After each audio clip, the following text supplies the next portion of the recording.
in your defense, we look at the South African Air Force. And what better place to do this than at the 90th celebration of the South African Air Force in Swartkop, Tshwane, Pretoria. Now we're going to talk to the leadership of the South African Air Force, and we start off by talking to the Chief of the South African Air Force, Lieutenant General Kgagiano.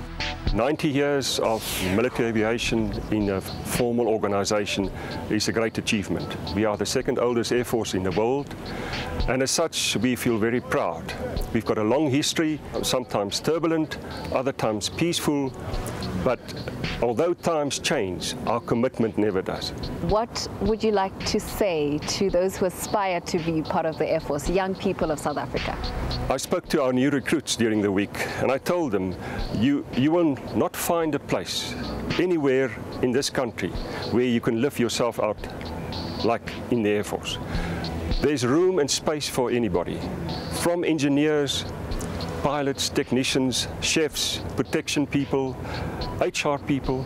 So almost everything you can think of, you can do in the Air Force. I do air traffic control, or making sure that the aircraft within your area of responsibility are safe and separated from each other. You start from when they're on the ground, taxiing, onto the runway, where they get airborne, and separate them from other traffic.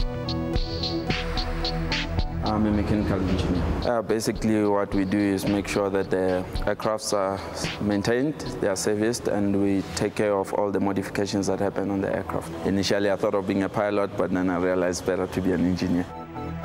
I am a pilot in the Air Force.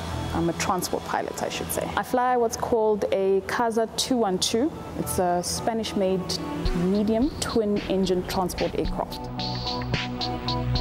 Mission controller is basically a core business is fighter controlling fighter aircraft in flight, directing the aircraft onto enemy targets approaching our airspace as well as our bases and strategic points. We're ground-based, controlling from radar, ground systems, getting the pilot in the most advantageous position to take a kill onto the enemy aircraft, preventing the enemy aircraft from approaching our main threat areas. It includes all military airborne operations. It's so exciting to know that our skies, our beautiful South African skies, are in good hands. We'll see you next week. Keep watching and take care.